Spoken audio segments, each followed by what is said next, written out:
I genuinely think that sociology has ruined my ability to experience ordinary life normally. I just see things differently. Regardless of the setting that I'm in or who I'm with, I'm always thinking about the dynamics that are operating. I'm always thinking about the structure of the space and the roles that people have. I'm always thinking about how culture and our upbringings and backgrounds are shaping the way that people are interacting with one another. It changes every experience that I have on a daily basis. I just made a video recently about visiting doctors, and the waiting room is one of those spaces that I probably experience completely different from most people. When I'm in a waiting room, it's fascinating. I think about the way that chairs are arranged. I think about how people keep themselves busy in those spaces. Like the phone is like people are so into their phones in the waiting rooms, like more into their phones than they probably ever are. Like they're so attuned to their phones in a way that they're kind of displaying to others to leave me alone, that I'm in kind of my zone right now. I don't want to be bothered. I'm preoccupied. It's like that kind of vibe that people give off in waiting rooms. Although there are some people, that'll have casual conversation with others, for the most part, they're individuals trying to keep themselves busy within their space. And even the folks that do try to spark up conversation are abnormalities in those spaces. And I found that it's usually older people, who will make some sort of joke about something, the weather, or, how long they've been waiting, or how long it took to get the appointment, those sorts of things. If there are children in the waiting room, that also changes the dynamic a little bit, where people might comment on the child or the baby. That's very common, actually. If there's a small child or a baby in the waiting room, then strangers are more likely to engage with that person, that parent, or that guardian. But it's just so interesting, right? When you're waiting to be called on, the way that you're called in to see the person that you're there to see, and how that's like a very public thing. These are like public spaces. They're usually titles on the room entrances, and so everyone kind of knows the office that everyone is in, whether it's radiology or eye exam, or whatever it is. People generally know that if you're sitting in a certain area, then you're there for a specific reason. So that's really interesting. It's like people know this little bit of information about you. These strangers know this little bit of information about you due to that alone. And so, in people's minds, there may be some ideas about like, what different people are experiencing. We're kind of measuring people up and making all sorts of assessments and assumptions based on that. And then your name is called, right? And so it's like, and everyone turns to you, and you're kind of called out in that way, like Evelyn Reynolds, it's your turn to, come see Dr. So-and-so. And it's like, okay, let me hurry and gather my things and get out of here. While everybody's staring at me, walk across the floor to go see this doctor. So I don't know if you all have these kinds of thoughts or experiences, let me know in the comments. But the workplace is another great example, since we spend so much of our time at work or doing work. I think that office or workplace small talk is another interesting space sociologically, where it's kind of like the stranger that you meet on the, the bus stop, or the, waiting for the train or whatever. People always have these scripted conversations in those spaces. Usually it's about the weather or, something about the environment, that you're in. But at work, there are still those scripts. Like usually people are bringing up the weather, or a sports event, some major event that happened in your country, like the Super Bowl or something like that. Like you can almost depend on that being the kind of conversation that's brought up. If you know your colleagues a little bit more, or you have more personal relationships, then they might ask about family. But you can usually kind of predict what the workplace conversations are going to be about, and you almost always have a response, prepared to give, because it's always the same thing. It's always the same script. And when someone changes that, it kind of throws you off a little bit, you know? If someone's like, "Oh, what was the last thing that you were working on?" And it's like, "Oh, hold on, that's that's a different question than the last 50 I've gotten over, the last 6 months," because we're so used to the same conversation topics, in the workplace. Oftentimes it's about administration, right? Critiques about administration, or maybe some colleague gossip, as well. But it's almost always predictable in some sort of way.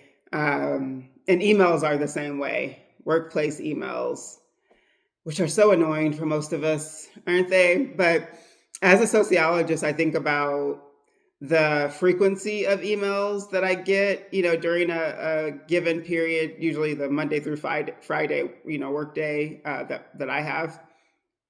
I think about who sends those emails, how often, the kind of language that they use, the kind of requests that may, or demands that may be given in those emails. Those are things that kind of make me pause when it comes to work emails. But I also know right away which ones I can kind of put immediately into a folder, which ones I can delete right away. Not because I've gotten accustomed to certain types of emails over the years, but you also start to form ideas about who the people are that are sending them, and what they're probably going to say, or how much of the email you need to read. You become accustomed to those sorts of things. But emails are really interesting because there's a lot of hidden power in emails, a lot of reinforcements of authority and hierarchy, especially in workplace emails, again, with the demands or requests that may be in those emails, even the language that people use, the people that try to be humorous and warm, and then the people that are sometimes cold, right, or very direct, very concise. They all have their own kind of tone, and many times those are associated with the specific positions that people have. With my work, if you're a faculty member or a director or department chair or someone working in HR, there's a different kind of tone to our emails. And even without a name, I could probably identify which category people fall in just based on the content of the email alone. So, I mean, this is just, it's everywhere. Just the ideas about professionalism. I think about that a lot. After teaching for nearly 20 years, there's a lot of things that I've come to learn about the social construction of professionalism, and how that differs from workplace to workplace, setting to setting. And a lot of it is tied up in what you wear and how you present yourself. But I've also realized that there's more to it than that. Like, not only are people making assessments about your professionalism based on how you dress, that is a more direct, literal way that people make those kinds of interpretations. But they're also looking at how you hold yourself, how you carry yourself, whether you smile a lot or not, whether you joke a lot or not, whether your voice is loud or lower, your tone, your cadence. Like, those things I found are actually really important parameters for how people measure professionalism. And they really exceed what I initially thought when I, entered my profession. So, professionalism is also a lot about the identity that a person holds. And as a sociologist, I'm always conscious of that too, the way that people's race, ethnicity, their gender, their preconceived or actual economic standing, how those things are always shaping conversations, how those things are always shaping the way that people treat you and perceive you, and the way that people assess you or measure you. Those variables are always at play, and other things too, but those are the primary variables that are always at play. And especially when we're thinking about things like professionalism or authority, hierarchy, power, then those things really come forward pretty strongly.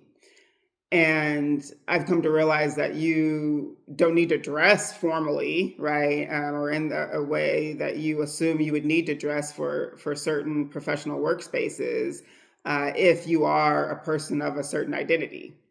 If you are a white man, you get a lot of passes when it comes to the way that you dress. And I have found that I've had to dress more formally over the years in order to be taken seriously, not only by my students, but also by my colleagues. It doesn't mean that I wear a tailored pantsuit to work every day, but I wear jeans a lot less than I used to. I wear tennis shoes to work a lot less than I used to, because I would see the reaction and the response when I dressed that way, regardless of what I was presenting or my demeanor. I could tell that I was being undermined, based on the way that people were reading me,